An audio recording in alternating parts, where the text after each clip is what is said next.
नमस्कार, आप देख रहे हैं लोकतंत्र। मैं हूं आपके साथ नेहा दुबे। श्रद्धा मर्डर केस में पुलिस वालों ने आफताब पूनावाला को गिरफ्तारी तो उसकी कर ली है और पुलिस के पास आफताब का कबूलनामा भी है, लेकिन अभी तक सबूत के मामले में पुलिस के हाथ खाली है।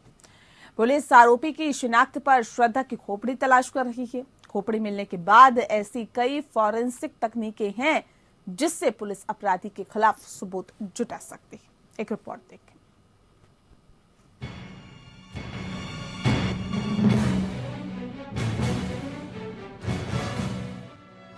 दिल्ली पुलिस को मेहरौली के जंगल में श्रद्धा की जो हड्डियां बरामद हुई है वो शरीर के पिछले हिस्से की बताई जा रही है। रीढ़ की हड्डी समेत अब तक ऐसे करीब 10 बॉडी पार्ट्स मिल चुके हैं। इसके अलावा कुछ हड्डियां पास के नाले से भी बरामद हुई है। हालांकि पुलिस आरोपी की शिनाख्त पर श्रद्धा की खोपड़ी तलाश रही है। पुलिस को फ्लैट के किचन में खून के धब्बे भी मिले हैं, जिनके सैंपल को जाँच के लिए भेजा गया है ताकि पता चल सके कि खून के धब्बे किसके हैं। आफताब ने फ्रिज को केमिकल से साफ किया था ताकि पकड़े जाने पर फॉरेंसिक जांच से बच सके। दिल्ली पुलिस श्रद्धा के पिता को जल्द ही डीएनए सैंपल के लिए बुलाएगी, जिसके बाद ब्लड सैंपल को और हड्डियों के सैंपल को जांच के लिए भेजा जाएगा। अब तक की तफ्तीश के बाद पुलिस को शक है कि कत्ल के बाद श्रद्धा के शव के बाथरूम में टुकड़े किए गए थे। साथ ही आरोपी शावर से पानी चलाकर छोड़ देता था ताकि शव आसानी से कट जाए और खून बह जाए। इससे पहले दिल्ली की साकेत कोर्ट ने श्रद्धा मर्डर केस के आरोपी आफताब के नार्को टेस्ट की इजाजत दे दी है। दिल्ली पुलिस ने इसके लिए कोर्ट में अर्जी लगाई थी। पुलिस का कहना है कि आफताब पुलिस पूछताछ में कोऑपरेट नहीं कर रहा था और पुलिस जांच को भटकाने की कोशिश कर रहा था। दिल्ली पुलिस ने कोर्ट में जो याचिका लगाई थी उसमें कहा गया था कि आफताब श्रद्धा के मोबाइल और कत्ल के लिए इस्तेमाल आरी के बारे में सही जानकारी नहीं दे रहा है। कभी मोबाइल महाराष्ट्र में तो कभी दिल्ली में फेंकने की बात बता रहा है। इसके साथ ही हथियार के बारे में भी सही जानकारी नहीं दे रहा है। दिल्ली पुलिस नार्को टेस्ट के जरिए आफताब से पूरा सच और मोबाइल हथियार बरामद करना चाहती है। दिल्ली पुलिस आफताब से पूछताछ के लिए मनोरोग विशेषज्ञ की भी मदद ले रही है। दरअसल जिस तरह से उसने कत्ल किया और इस पूरे वारदात को अंजाम दिया वो बेहद चौंकाने वाला है। आफताब और श्रद्धा मई में दिल्ली के मेहरौली में एक फ्लैट में शिफ्ट हुए थे। इसके बाद दोनों के बीच 18 मई को झगड़ा हुआ। आफताब ने गला दबाकर श्रद्धा की हत्या कर दी। इसके बाद उसके शव के 35 टुकड़े किए। आफताब ने शव के टुकड़ों को 300 लीटर के फ्रिज में रख दिया। वह शव के एक टुकड़े को फ्रिज से निकालकर देर रात में जंगल में फेंकने के लिए जाता था। पुलिस के मुताबिक श्रद्धा की मौत के बाद जब कोई दूसरी महिला आफताब के फ्लैट पर आती थी तो वह शव के टुकड़े को फ्रिज से निकालकर अलमारी में रख देता था ताकि कोई फ्रिज खोले तो उसे शक न हो। बता दें कि श्रद्धा के मामले में कातिल को हत्या के बाद सबूत मिटाने के लिए 6 महीने का वक्त मिला। अब न लाश है, न खून, न हड्डी है, तो पुलिस किस तरह से सबूत जुटाएगी, ये बड़ा सवाल है। ऐसे मामलों में अगर आरोपी कोर्ट में कबूलनामे से मुकर जाता है तो बिना सबूत उसे कैसे अपराधी घोषित किया जाएगा, ये भी पेचीदा सवाल है। पुलिस श्रद्धा की खोपड़ी कंकाल मिलने के बाद ही सबूत मिलने की आस लगाए हैं। खोपड़ी मिलने के बाद ऐसे कई फॉरेंसिक तकनीकें हैं जिससे पुलिस अपराधी के खिलाफ सबूत जुटा सकती है। इसमें सबसे ज्यादा सटीक तकनीक मानी जाती है फॉरेंसिक फेशियल रिकंस्ट्रक्शन तकनीक। हरिकांड से लेकर शीना बोहरा जैसे मामलों की गुत्थी सुलझा चुकी है। इसके जरिए अपराधी तक पहुंचना आसान हो जाता है। Bureau report.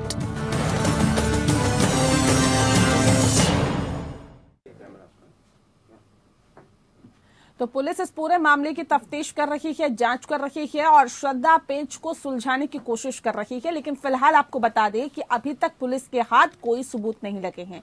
पुलिस के हाथ खाली है और इस पूरे मसले पर जांच लगातार जारी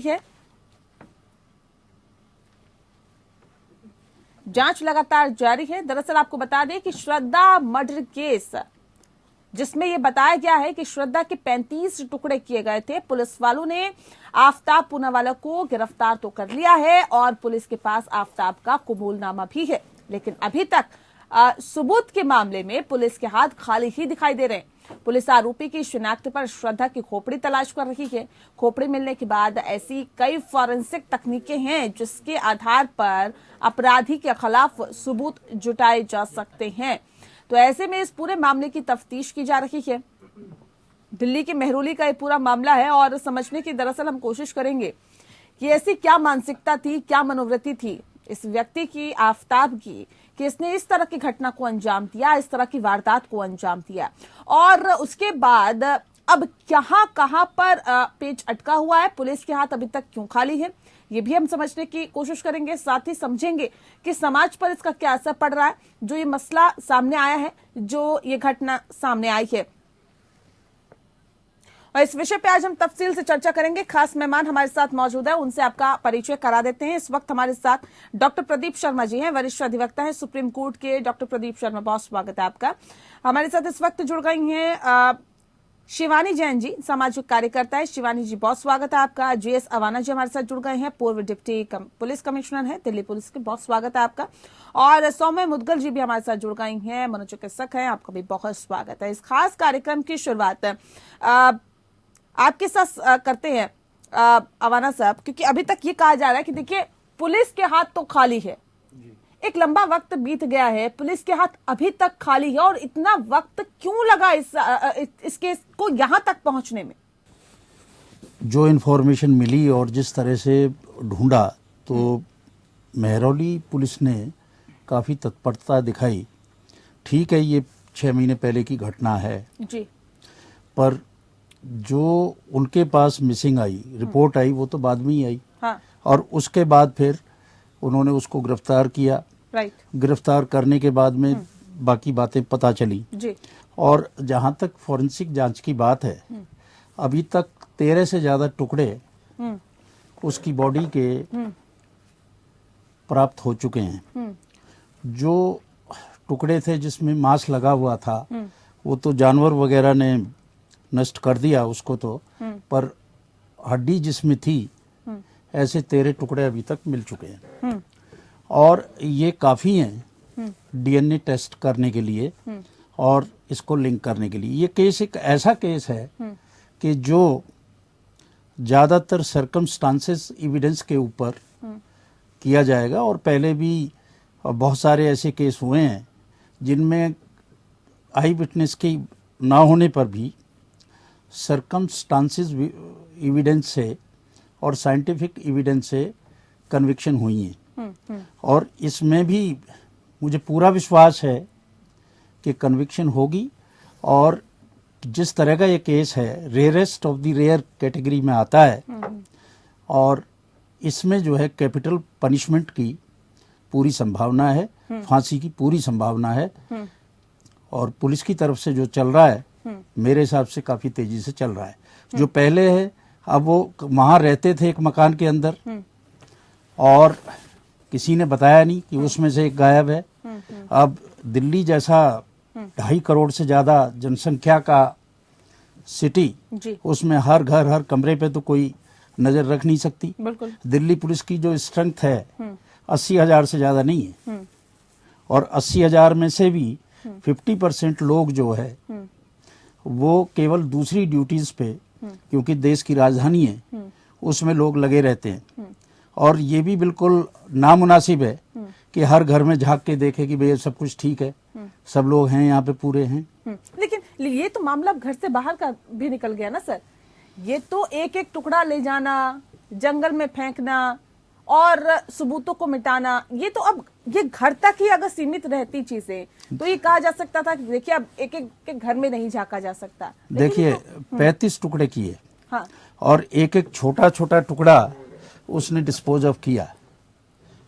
तो इसमें जो है हर आदमी की हर वक्त, जो भी पैदल चलने वाला है, उसकी तलाशी नहीं ली जा सकती।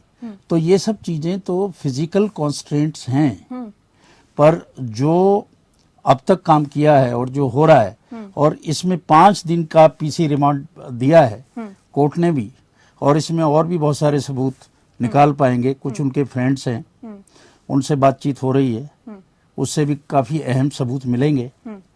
तो कुल मिला के मैं ये देखता हूँ कि ये बड़ा अच्छा केस साबित होगा। ठीक है। डॉक्टर प्रदीप शर्मा जी, केस में अभी तक आपको क्या दिखाई दे रहा है? ये कौन सी कैटेगरी में आता है केस, विस्तार से बताएं पहले। नेहा जी, केस तो रेयरेस्ट ऑफ रेयर कैटेगरी में आता है। अभी हमारे पैनलिस्ट साहब ने भी बताया कि इसमें जो पनिशमेंट होगी मेरे हिसाब से वो टिल डेथ होगी। यदि जब भी कोई इस तरह का केस आता है उसमें 2-3 चीजें बहुत इंपॉर्टेंट होती हैं। आपने कुछ क्वेश्चंस अभी डीजीपी साहब से पूछे, उन्होंने कुछ आंसर किया, लेकिन मैं उसका एडिशन कर दूंगा क्योंकि कुछ केसेस में मैं अभी इस तरह के केसेस को हैंडल कर रहा हूँ।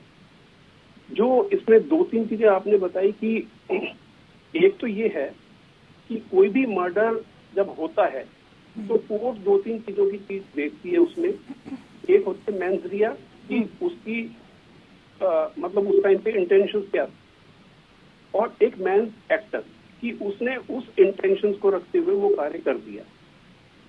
ये इसमें एक एस्पेक्ट है। एक बात है, अभी उसका एडमिशन 161 जो स्टेटमेंट है सीआरपीसी में वो रिकॉर्ड कर ली गई। वो स्टेटमेंट जो एक्यूज ने दी है पुलिस के सामने, हो सकता है कल को वो मना भी कर दे, लेकिन आज की डेट में ये अगर 161 की जो स्टेटमेंट है वो एडमिसिबल ना भी हो, लेकिन अगर एविडेंसेस इस तरह के मिल जाएं जिससे कि ये कोरोबोरेट हो जाए तो वो स्टेटमेंट उसकी वो हो जाती है। नहीं, अच्छा ये बताइए प्रदीप जी एक सेकंड, ये बताइए जिस बात का जिक्र अभी अवाना जी कर रहे थे कि जो टुकड़े मिले हैं वो डीएनए करने के लिए काफी है और डीएनए ये साबित करने के लिए काफी है कि इसने ये कहीं ना कहीं जो वारदात है इसको अंजाम दिया, तो क्या ये काफी है क्या सबूत? नहीं, मैं आपको बताता हूँ कि केस कैसे सॉल्व किया जा सकता है। इसमें सर्कमस्टांशियल एविडेंस भी है। सुप्रीम कोर्ट की परमजीत करके एक जजमेंट है जिसके अंदर के सुप्रीम कोर्ट ने गाइडलाइंस फ्रेम करी है कि कोई भी अगर कोई इंसिडेंस होता है, देखिए उसमें 3-4 चीजें सुप्रीम कोर्ट की डायरेक्शंस है जिसके अंदर की पुलिस को वो फॉलो करनी ही करनी। उसमें जो एक इम्पॉर्टेंट एस्पेक्ट है वो है collection of CDR, call details record, और location of the particular phone.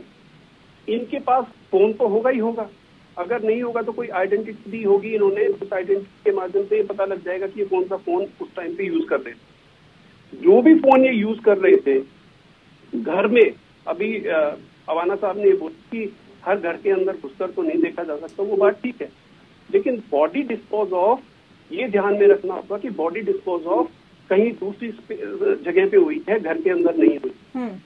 वो जब वहां से वहां पर गया होगा, कोई रास्ता उसने तो तय किया ही है, वो जब तय करके जा रहा है उस जगह को, तो उसके बीच में कहीं ना कहीं सीसीटीवी फुटेज होगी।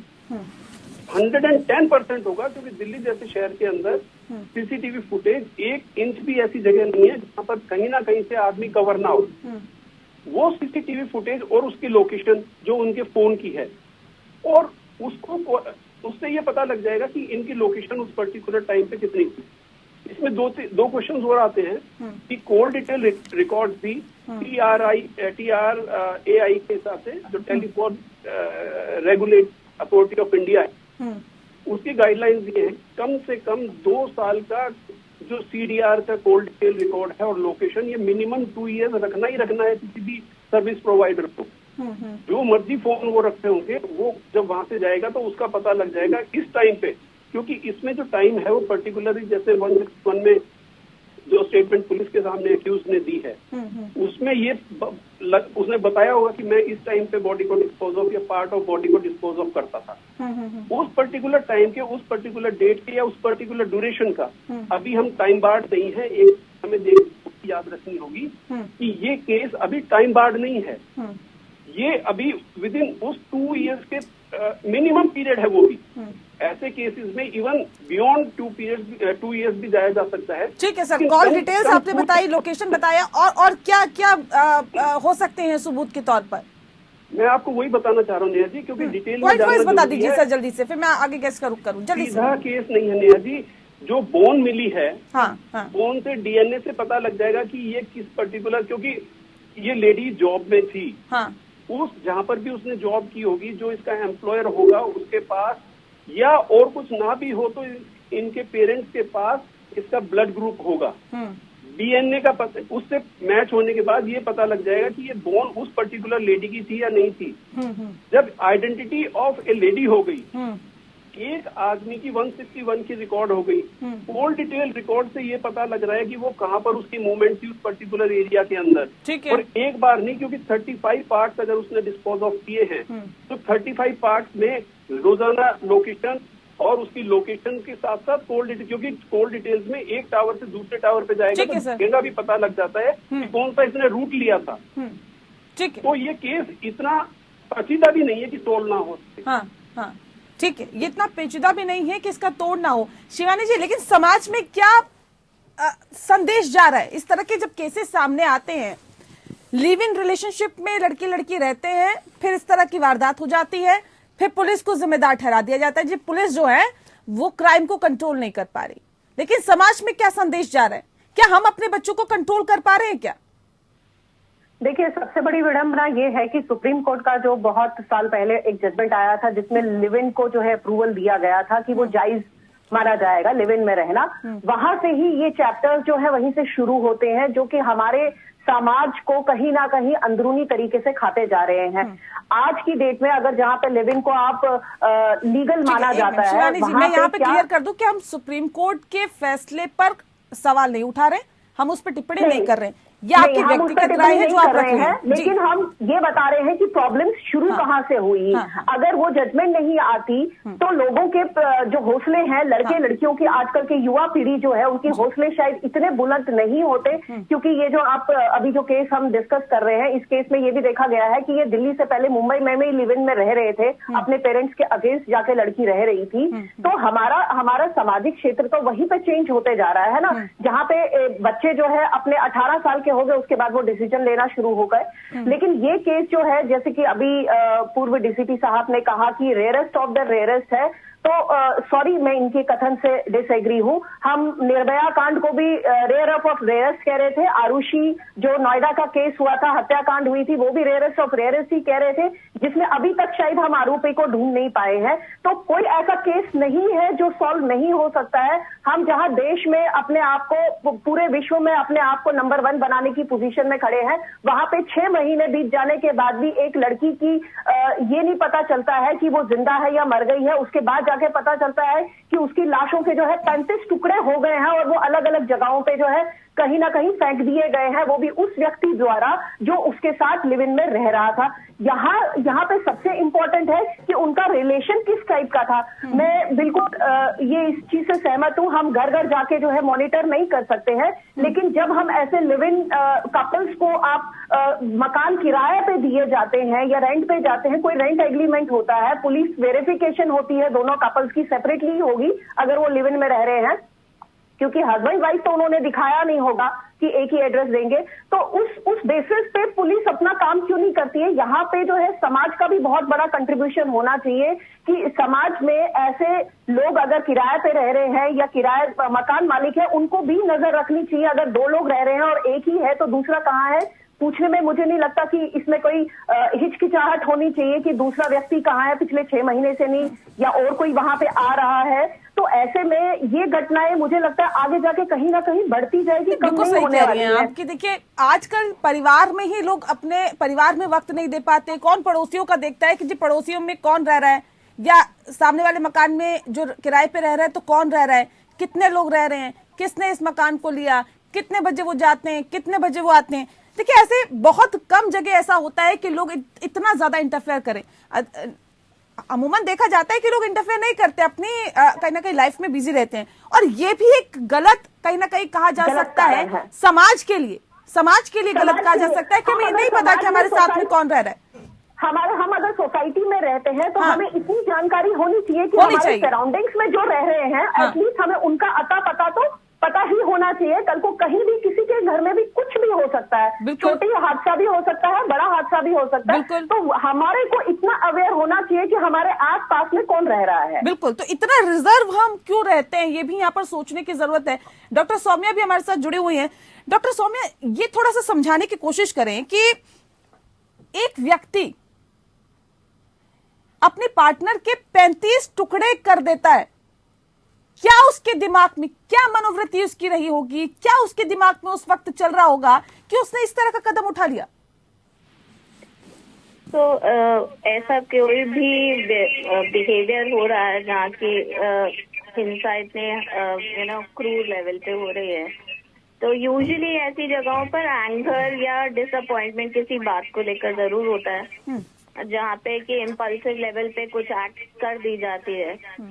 एंड कभी कभी ऐसा नहीं होता कि प्लान्ड ही हो कि मैं 35 या 32 टुकड़े करूंगा, बट देन जब तक होश आता है, वो इम्पल्सिवली गलत एक्ट हो चुकी होती है, तो उसके बाद कवर अप करने के लिए इंसान और भी बेवकूफियां कर देता है कभी कभी।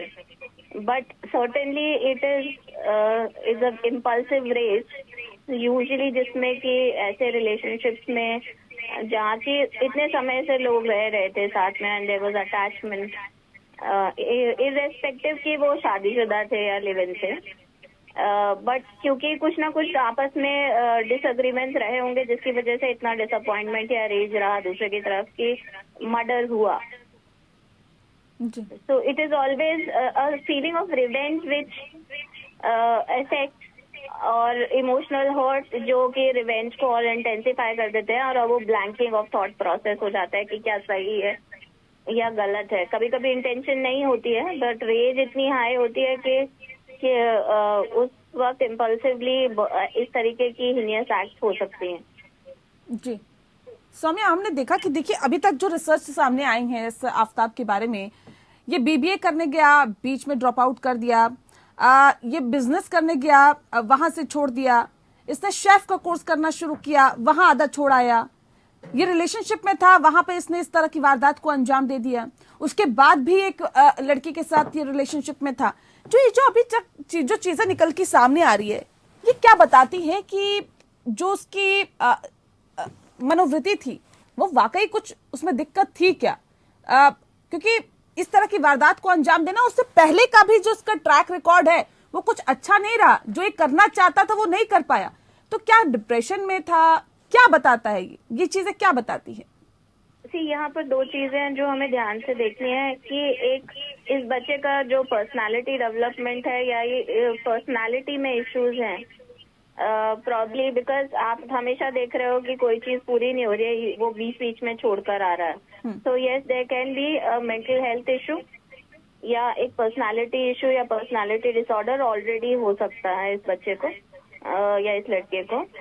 And the fact that yes, over the time अगर इतना सारा लॉसेस हो रहे हैं या प्रोफेशनल सक्सेस फेलियर हो रहे हैं, सक्सेस नहीं मिल रही है, रिलेशनशिप में भी फेलियर हो रहा है, सर्टेनली कुछ ना कुछ डिसअपॉइंटमेंट रहा होगा रिलेशनशिप में, या कोई और लड़की रास्ते में आई या कोई और लड़का रास्ते में आया और वहां फिर रिजेक्शन या डिसअपॉइंटमेंट हुआ, तो उस सिचुएशन में अगेन रिएक्शन और रिटेलिएट करना क्वाइट पॉसिबल है। तो हम ये कह सकते हैं कि यस, जो पेंट अप रेज था ओवर द इयर्स, इतने सारे सालों का, जहाँ पे कि डिफरेंट फेलियर्स हुए हैं, वो एक मोमेंट में किसी और पे निकल गया। Also personality issues are very commonly ignored. Unstable personality के लोग जो होते हैं उनके रिएक्शन वैसे भी बहुत ज्यादा इम्पल्सिव हो सकते हैं। और अगर आई डोंट नो, अभी तक कोई इन्फॉर्मेशन नहीं है, लेकिन अगर ऐसे लोग सब्सटेंस या अल्कोहलिज्म में होते हैं तो चांसेस और भी ज्यादा बढ़ जाते हैं। ठीक, तो एक पर्सनालिटी और जो मेंटल हेल्थ है वो सर्टेनली इस बच्चे की तो या इस लड़के की कभी इतनी स्टेबल नहीं रही है, बिकॉज सारे ही डिसीजन बहुत ही इम्पल्सिव और इररेस्पॉन्सिबल रहे हैं। सीधा मैं रुक कर लेती हूँ अवाना साहब का। अवाना साहब, ये समझाने की कोशिश करिए, जिस बात का जिक्र अभी थोड़ी देर पहले प्रदीप जी कर रहे थे, उन्होंने कई बिंदु गिनाए, कह रहे हैं कि इन पर भी काम किया जा सकता है और ये एक अहम सबूत दे सकते हैं पुलिस इन्वेस्टिगेशन के लिए, और साथ ही साथ इन तमाम सबूतों को कोर्ट में पेश किया जा सकता है, जो कि इस पूरे केस में एक अहम मोड़ दे सकते हैं। बिल्कुल, उन्होंने बहुत सही कहा, और इन सब पे इन्वेस्टिगेशन होती है।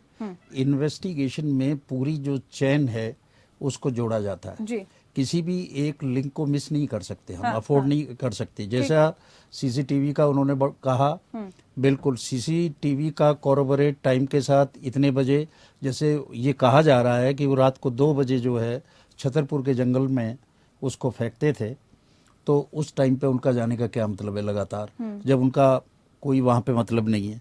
दूसरा जो है, जो उन्होंने चाकू खरीदा, तो उसमें अभी जो मुझे जानकारी है, तो उसको चाकू के लिए उस दुकान पे गए और उसने उस दुकान को आइडेंटिफाई किया कि मैंने चाकू यहाँ से लिया। ये अच्छा एविडेंस है। तीसरा, उसने जो सोशल मीडिया है, इंटरनेट के ऊपर उसने सर्च की कि बॉडी का जो एनाटॉमी है वो क्या है। वो उसमें ये देखना चाहता था कि उसको मैं काटूं तो किस तरह से, कहाँ पे काटूं। तो उसकी इंफॉर्मेशन उसने इंटरनेट से ली। वो एक अच्छा उसकी जो इंटेंशन है, मैंसरिया है, तो थी उसको उसे एलिमिनेट करने की। और जो उसकी डेटिंग की साइट है वो बहुत महत्वपूर्ण है। उसके बाद भी ये बताया जा रहा है कि कोई और, जब वो उसमें फ्रिज में पार्ट रखे हुए थे, कितना दुर्भाग्यपूर्ण है कि उस वक्त भी वो डेटिंग पे था। और जो फ्रिज है कहाँ से लिया गया, मर्डर के बाद खरीदा है उसको रखने के लिए।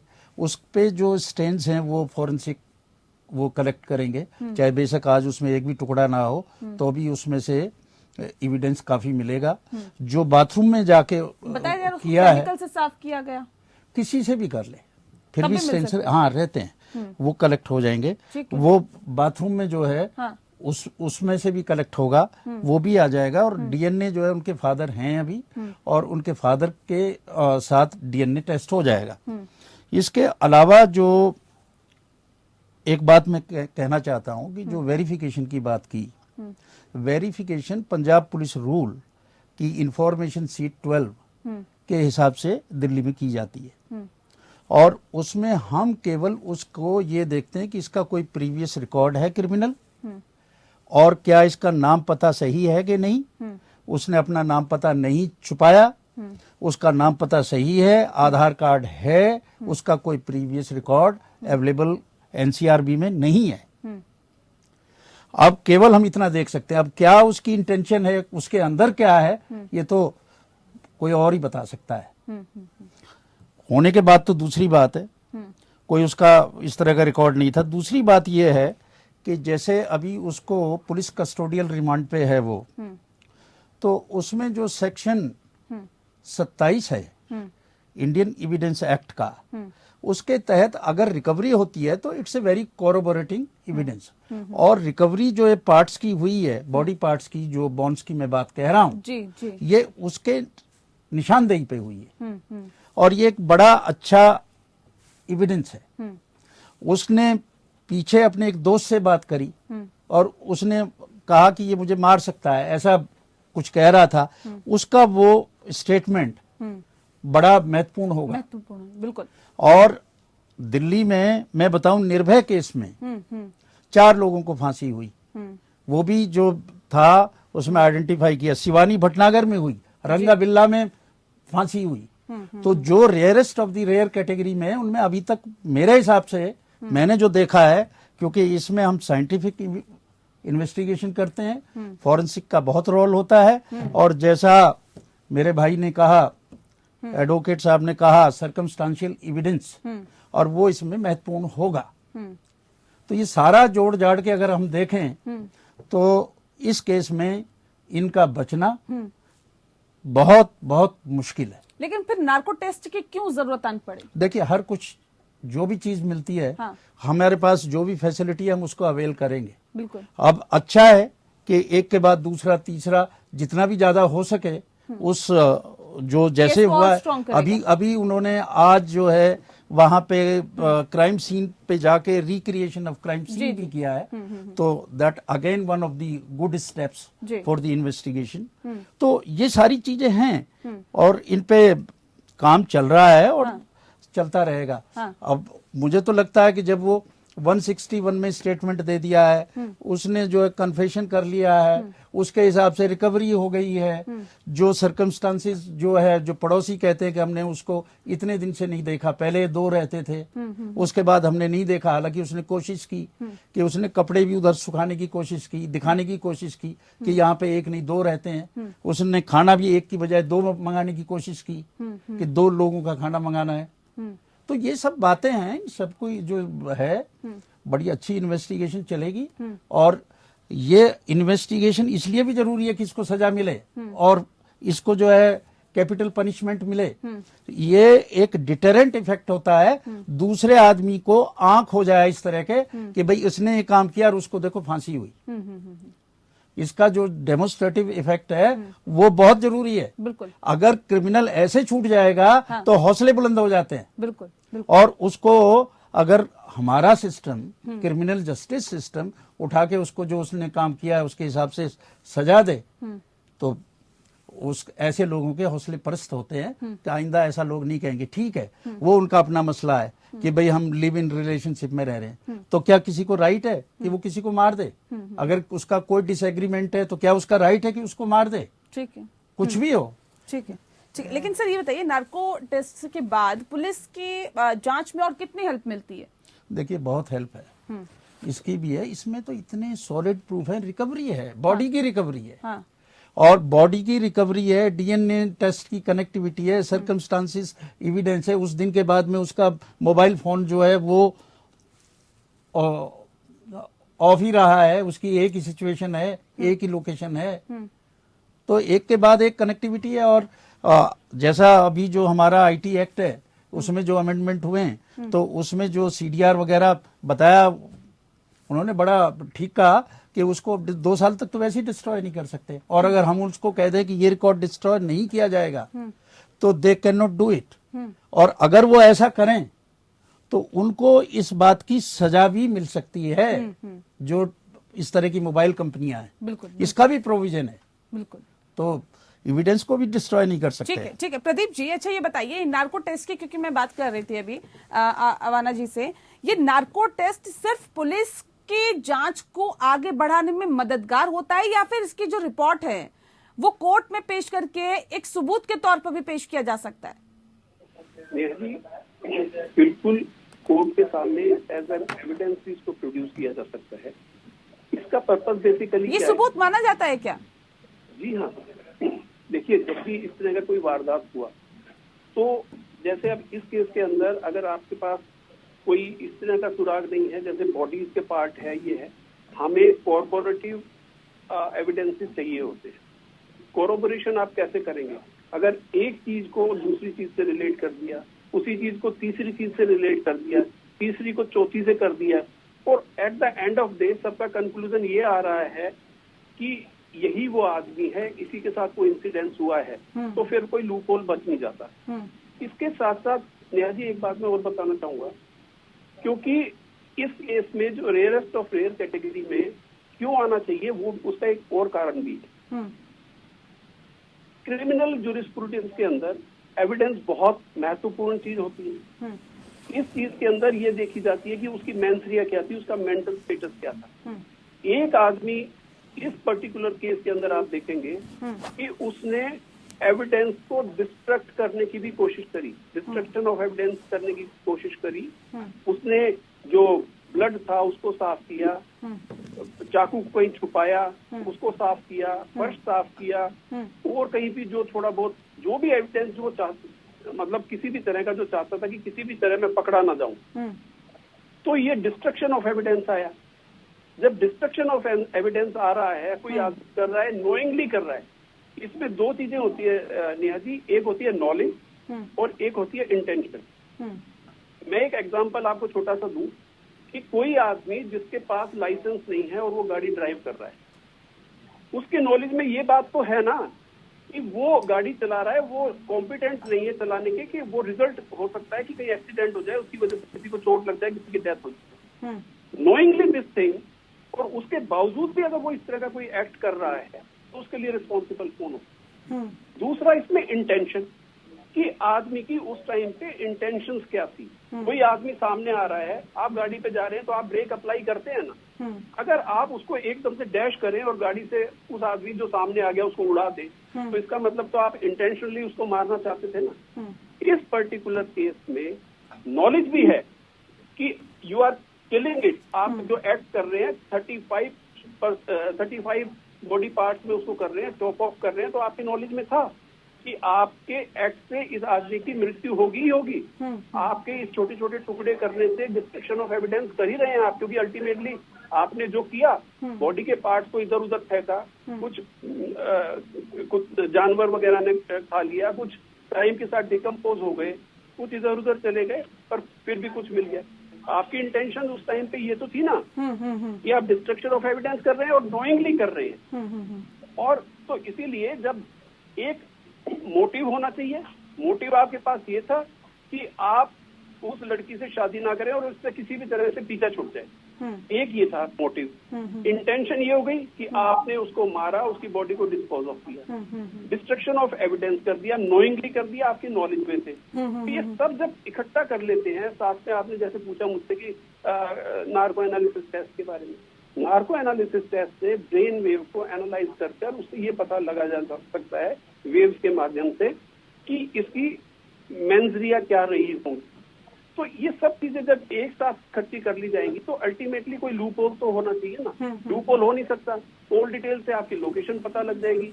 आपने खुद स्टेटमेंट दे दी, अगर आप उस स्टेटमेंट को जो कि आपने पुलिस में 161 CRPC के तहत दी है, कन्फेशनल स्टेटमेंट है, मैंने ये किया, ऐसे किया, ऐसे किया, ऐसे किया, आप इस बात को बाय वे ऑफ एविडेंस, आपने कहा कि मैंने ये बॉडी को काटा, मैंने इसके पोर्शन कुछ वहां पर फेंके, एक्स जगह के ऊपर फेंके, पुलिस ने उस पर्टिकुलर जगह से उस बॉडी को रिकवर कर लिया, पार्टी किया वो उसका, वो एनालिसिस से पता लग जाएगा कि ये उस आदमी की बॉडी थी जो इसके साथ था या नहीं, ये पता लग जाएगा।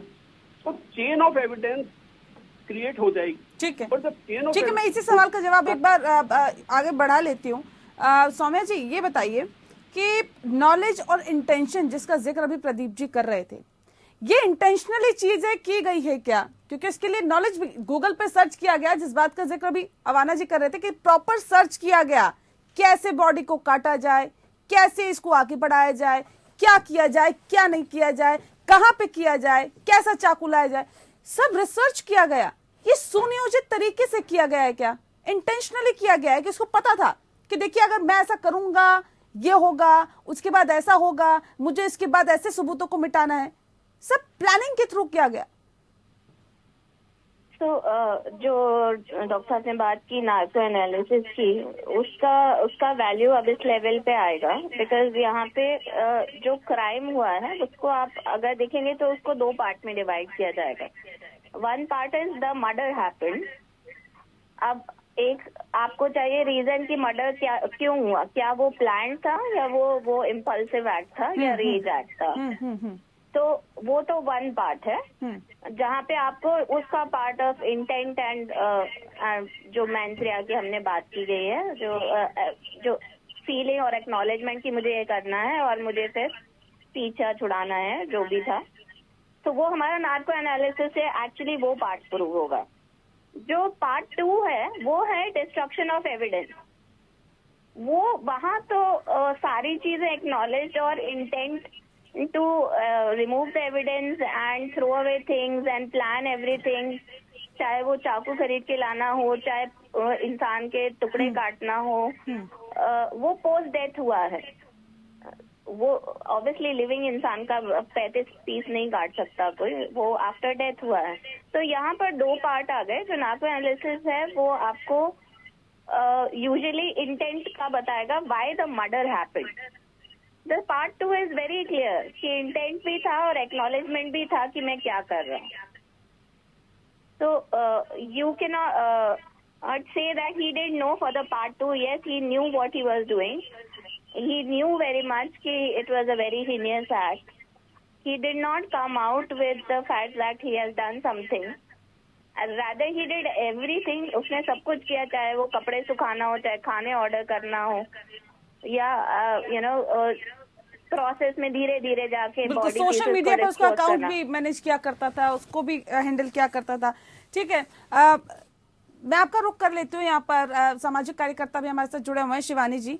शिवानी जी, सवाल ये भी है, देखिए ये भी कहा जा रहा था कि मर्डर करने से बेहतर ये था कि आप ब्रेकअप कर लेते हैं, लेकिन श्रद्धा के दोस्तों का ये कहना है कि वो उससे पीछा छुड़ाना चाहती थी, वो चाहती थी कि ब्रेकअप हो, लेकिन ऐसे कंडीशन में जब आप इस तरह के रिलेशनशिप में फंस जाते हैं या फिर हो जाते हैं, दोनों एक दूसरे के साथ पहले रहना चाहते हैं, उसके बाद जब अलग होना चाहते हैं, नहीं हो पाते, चाहकर भी नहीं हो पाते, कुछ ऐसे सर्कमस्टांसेस होते हैं, कुछ ऐसी चीजें होती हैं जिसकी वजह से आप नहीं हो पाते।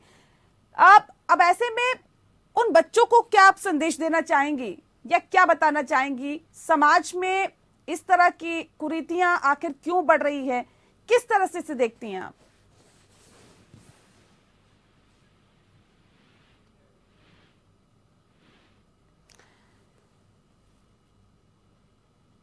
आपकी आवाज हम तक नहीं पहुंच पा रही मैम। शिवानी जी, आपकी आवाज नहीं पहुंच पा रही। जी, अब आ रही है? जी जी जी, बताइए। देखिए, ऐसे जैसे अभी श्रद्धा के केस में ही बताया गया था कि वो अपने दोस्तों से बात करती थी कि वो इस रिलेशन से बाहर आना चाहती है, लेकिन कई कारणों से, किन्हीं भी कारणों से वो नहीं आ पा रही है। इसमें कुछ भी हो सकता है, जैसे हो सकता है उनकी कोई वीडियो क्लिप ऐसी हो जो ब्लैकमेल किया जा रहा है उसको कि अगर तुम हमें छोड़ के चले जाओगे तो हम उसको सोशल मीडिया पे वायरल कर लेंगे। एक लड़की को, एक जो समाज में हम जिस सोसाइटी में रहते हैं उस सोसाइटी में कई ऐसे केसेस है जहाँ पे लड़कियां इन्हीं कारणों से जो है एक रिलेशन को किसी भी हद तक कंटिन्यू करने में मजबूर हो जाती है। कई ऐसे केसेस आ चुके हैं, अभी तक भी आए हैं, जिसमें मजबूरी में रिलेशन चलता है और वन साइडेड ही चलता है। और ऐसे में मुझे लगता है कि हम युवा पीढ़ी को जो है ये समझाना चाहिए, साइकोलॉजिकली उनको इतना स्ट्रांग होना चाहिए कि वो अगर एक लिव इन रिलेशन में रहने की ताकत रखते हैं या अपने पेरेंट्स से अपोज करके या सोसाइटी के अगेंस्ट जाकर इतना बड़ा स्टेप उठा सकते हैं, तो वो इतना करेज भी करें कि अपनी कोई भी समस्या आप अपने परिवार से डिस्कस करें। अगर वो ऐसे किसी परिस्थिति में फंस गए हैं तो वो अपने परिवार से, अपने फ्रेंड से डिस्कस करें, ताकि हो सकता है हम श्रद्धा जैसा केस आगे ना देख पाए। लेकिन ऐसे केस में तो मैं सिर्फ एक ही अपील करना चाहूंगी कि ऐसे व्यक्ति को जिसने पूरी प्लानिंग करी सबूत मिटाने की, इस केस को रफा दफा करने, क्योंकि वो कॉन्सिक्वेंसेस जानता था, उसके कॉन्सिक्वेंसेस क्या होने वाले हैं इस मर्डर करने के बाद, उसने पूरी कोशिश करी कि उस पर कोई आंच ना आए। ऐसे इंसान को तो सिर्फ एक ही सजा मिलनी चाहिए और वो फांसी की सजा है, ताकि हम फ्यूचर में, जैसे कि अवाना साहब ने कहा, हम फ्यूचर में एक लेसन बनाना चाहते हैं, लेसन देना चाहते हैं कि फ्यूचर में कोई भी ऐसा सोचे बिना एक रोंगटे खड़े हो जाए कुछ ऐसा करने की। अगर कोई दिमाग में भी एक पॉइंट भी आ रहा हो तो वो 10 बारी सोचे कि ऐसा कहीं करने से हमारे साथ हम भी कहीं ऐसा फांसी की सजा या कोई और सजा तो नहीं हमें बिल्कुल। अगर सख्त सजा होती है, जाहिर तौर पे एक एग्जाम्पल सेट होता है और एक अच्छा संदेश जाता है समाज में कि अगर इस तरह के कोई भी कहीं ना कहीं सुनियोजित अपराध करता है तो उसके खिलाफ सख्त कार्रवाई होगी और इस तरह की कार्रवाई हो सकती है, या फिर जो भी कोर्ट की तरफ से फैसला आएगा। लेकिन एक बहुत महत्वपूर्ण सवाल मेरा आपसे है, देखिए यहाँ पर यह भी समझने की जरूरत है सौम्या जी कि एक लड़की जब होती है, उसके घर वाले, वो लास्ट टाइम जब घर से निकली थी तो एक खत लिख के आई थी कि मैं 25 साल की हो गई हूँ, मेरा फैसला मैं खुद ले सकती हूँ और मुझे आफ्ताब के साथ रहना है, तमाम चीजें उसने लिखी होगी। लेकिन उसके बाद जिस तरह से उसकी मदर एक्सपायर हुई, पिता से खुलकर बात ना कर पाना, ये भी एक बड़ी वजह थी कि आफ्ताब ने इसका फायदा उठाया। लगता है आपको ऐसा? आपकी आवाज नहीं आ रही सौम्या जी। हेलो जी जी, बताइए। या तो जैसे कि आपने कहा कि वो अपनी मर्जी से आई थी, लेटर लिख के आई थी, फिर मदर की डेथ हुई एंड फादर से बहुत ज्यादा बातचीत नहीं हो सकती थी, तो ये एक इस तरीके का फैमिली एनवायरनमेंट बन गया जहाँ के फैमिली बहुत ही हॉस्टाइल थी या बहुत खुश नहीं थी उसके इस डिसीजन से या उसका किसी भी लड़के के साथ इस तरीके से चले जाने से। होता क्या है कि सिचुएशन में जब बच्चे अपने आप को अकेला कर लेते हैं और फैमिली सपोर्ट कम हो जाता है, तो ऑल द मोर ये डिफिकल्ट हो जाता है कि अगर कोई प्रॉब्लम शुरू हो जाती है तो रेवेन्यूज जो है वो बहुत ही कम हो जाते हैं जहां आप अपनी जाके प्रॉब्लम डिस्कस कर सकते हैं।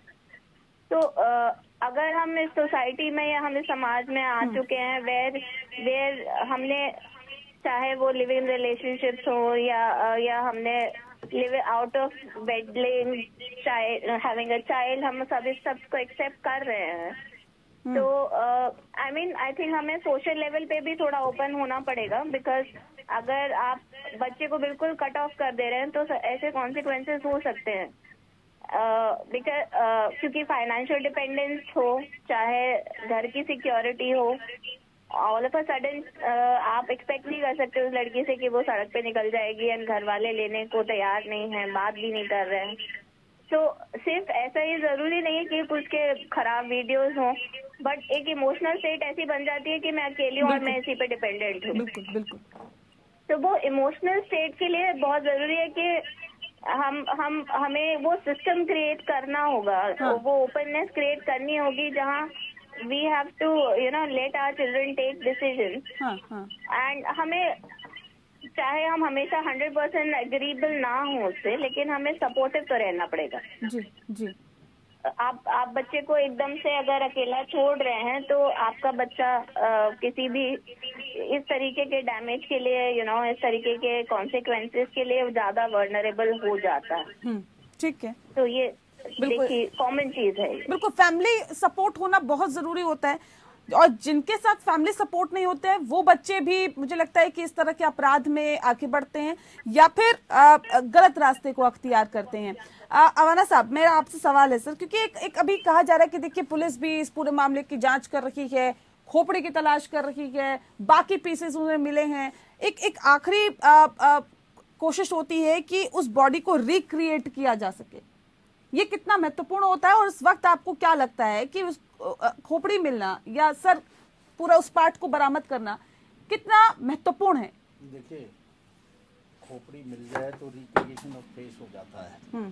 खोपड़ी से फेस को रिकंस्ट्रक्ट हम कर सकते हैं, पर यदि मिले भी नहीं तो जो अभी तक जो पार्ट्स हैं वो काफी सफिशिएंट है। यहाँ मैं एक बात कहना चाहूंगा, अभी क्राइम की बात हो रही थी कि होता क्या है कि जो क्रिमिनल माइंड है उसका सबसे पहला काम ये होता है कि जो उसका विक्टिम है उसको वो आइसोलेट करता है। अगर रोज उसकी कम्युनिकेशन रहेगी जी, परिवार से कम्युनिकेशन रहेगी, फोन किया, फादर का फोन आया, भाई का आया, चाचा का आया, किसी और का आया, तो उसको इतनी फ्रीडम नहीं मिलती है। अब इस केस में अगर आप देखें तो 2 महीने बाद उनके किसी दोस्त ने देखा कि सोशल मीडिया पे जो लड़की काफी फ्रिक्वेंटली पोस्ट करती थी वो उसने नहीं किया। तो अब ये 2 महीने से नहीं कर रही है, तो then she intimated her father कि समथिंग इज रॉन्ग। 2 महीने का टाइम बहुत बड़ा टाइम होता है। बिल्कुल बिल्कुल। तो जो अभी ये कह रहे थे मुझसे पूर्व में जो वक्ता, ये बात इतनी जरूरी है। अगर आपने प्रिवेंशन ऑफ क्राइम करना है तो you should have constant communication with your nears and dears. बिल्कुल बिल्कुल। The moment this communication is off, then the criminal mind are having the freedom कि भाई ठीक है, इसका तो कोई वली वारिस है नहीं, कोई पूछने वाला है नहीं, अब मुझे फ्रीडम है, मैं तो इसे करूंगा तो मुझे क्या करेगा। और पूरा उसने प्लान किया, अच्छी तरह से उसे पता था कि मैंने ये करना है, और उसे पता था कि मारने के बाद में मैंने क्या करना है। उसकी तैयारी उसने उससे पहले की, जब तक वो जिंदा थी वो सब कुछ तैयारियां की उसने। अगर उस वक्त उनके घर पे कोई विजिटर आता, कोई टेलीफोन से बात होती, तो शायद ऐसा हादसा टल जाता। जो क्राइम की हम बात करते हैं, क्राइम के 2 मुख्य भाग होते हैं, एक क्राइम का प्रिवेंशन और एक क्राइम का डिटेक्शन।